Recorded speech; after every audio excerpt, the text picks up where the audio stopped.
Comme Europe 1 Soir Week-end. 19h, 21h, Pascal de la Tour du Pin. Il est 19h17, bonsoir Sylvain Maillard. Bonsoir, je vais vous laisser, mais finissez votre verre d'eau, je vous en prie. Non, je vous en prie. Je vous ai pris de court, excusez-moi.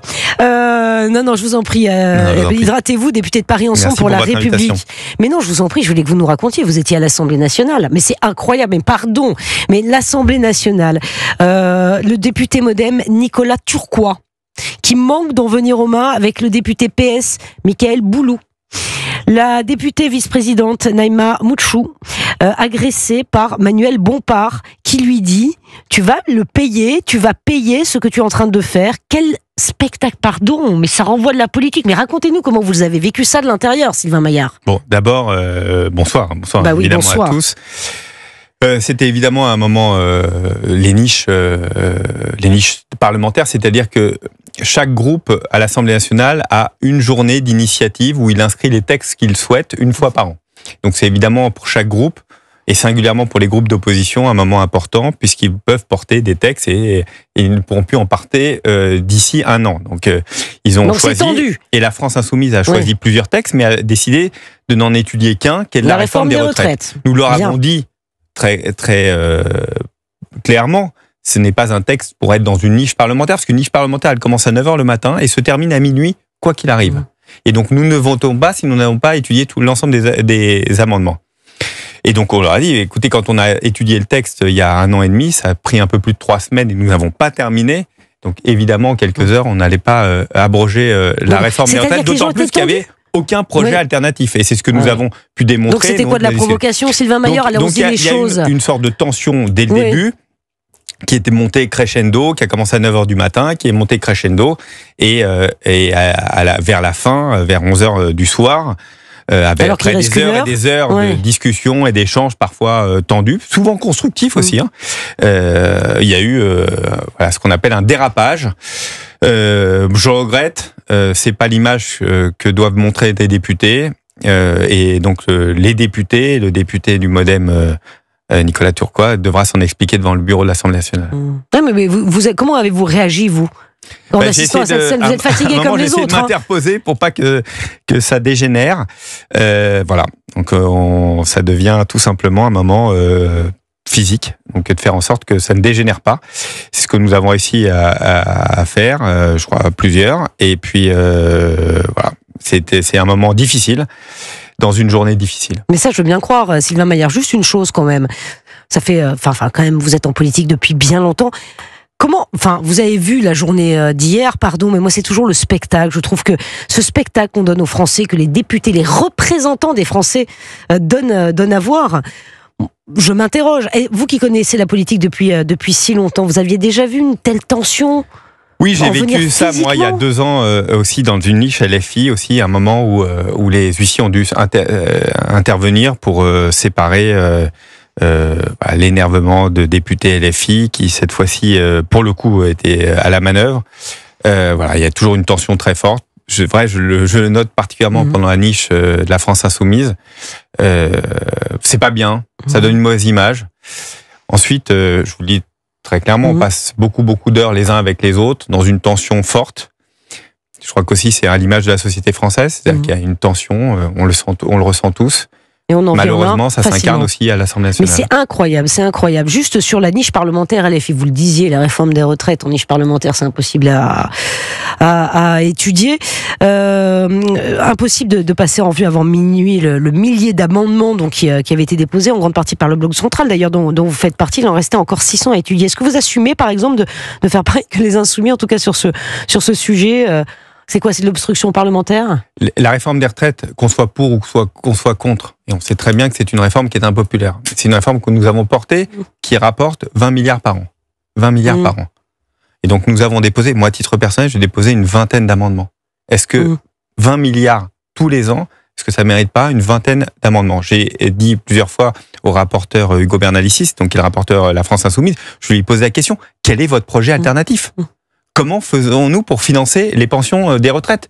Parce que je comprends bien, c'est de la politique d'affichage, c'est-à-dire on a abrogé les réformes à 64 ans. Enfin, on est déjà le seul pays en Europe, en tout cas avec un système par répartition, à partir à la retraite à 64 ans. Tous les autres partent à 65, 66, 67 ans. Et donc, nous avons déjà un système plutôt plus favorable. Et donc, comment on le finance ?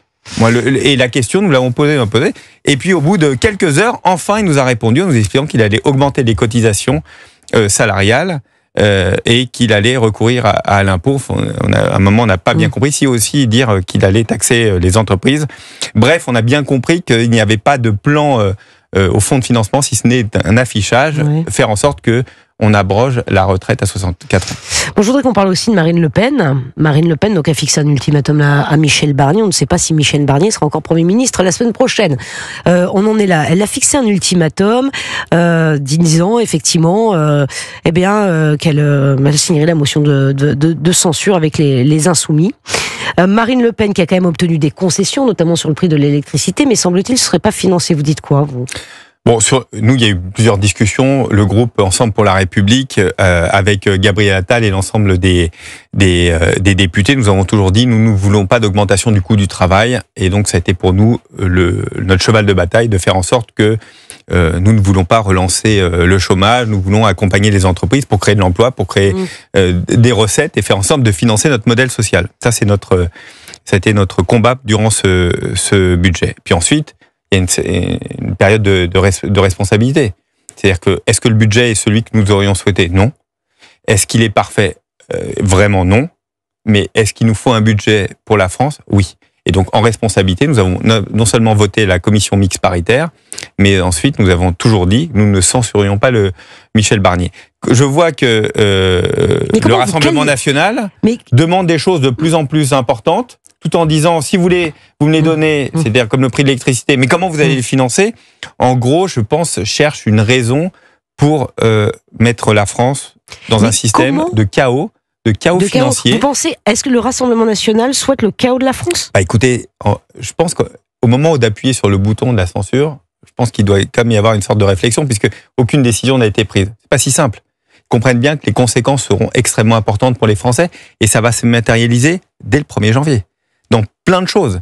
Avec un impôt sur le revenu qui sera plus important pour l'ensemble des Français qui payent de l'impôt, et puis différentes conséquences dans les premiers mois. Je crois que Marine Le Pen a un doute là-dessus, en disant, est-ce que j'ai intérêt ? Et puis si on renomme derrière Michel Barnier, est-ce qu'au fond, elle ne montrerait pas que Vous pensez que Marine Le Pen est dans une posture, Sylvain Maillard ? Je crois que Marine Le Pen devrait être, comme chacun d'entre nous, et comme chaque parti qui, pour moi, sont à l'Assemblée nationale, être responsable. La situation est difficile, nous n'avons pas de majorité, de toute façon, nous ne pouvons pas retourner aux élections avant juin ou juillet prochain, et donc il nous faut être responsables et inventer autre chose. La main a toujours été tendue de notre côté, d'Ensemble pour la République, de dire, construisons une coalition des partis responsables la plus large possible. Ouais, un mot sur Emmanuel Macron. Je voudrais que vous réagissiez à ce sondage. Souhaitez-vous, sondage européen CNews, sondage CSA pour Europe 1, CNews, le JDD. Souhaitez-vous qu'Emmanuel Macron démissionne en cas de censure du gouvernement Barnier ? Oui, à 62%. Est-ce qu'Emmanuel Macron peut démissionner ? Est-ce que Emmanuel Macron, en cas de censure, pourra continuer ? Bien, moi j'ai un raisonnement... Même si lui ne le souhaite pas. Purement pragmatique, au-delà d'évidemment ma sensibilité, je me suis toujours engagé auprès d'Emmanuel Macron et j'ai une vraie fidélité envers lui. Mais je vais vous dire une chose, vous avez parlé de l'Assemblée nationale, la difficulté de l'Assemblée nationale. La difficulté, on vient de parler de Michel Barnier, de son gouvernement, le seul pôle de stabilité, d'arbitre, c'est le président de la République. Et donc il me semble essentiel... Mais c'est lui qui est aussi un peu responsable de la situation. Mais il me semble essentiel... de garantir cette fonction essentielle dans la Ve République et donc d'assurer une stabilité au président de la République, que ce soit Emmanuel Macron. Au fond, il faut que ce soit cette institution qui soit préservée. Il y a une élection qui sera en 2027. D'ici là, nous devons trouver un gouvernement et une coalition qui permette tout simplement de répondre aux besoins des Français au quotidien. Donc à nous d'être responsables. On est 577 députés.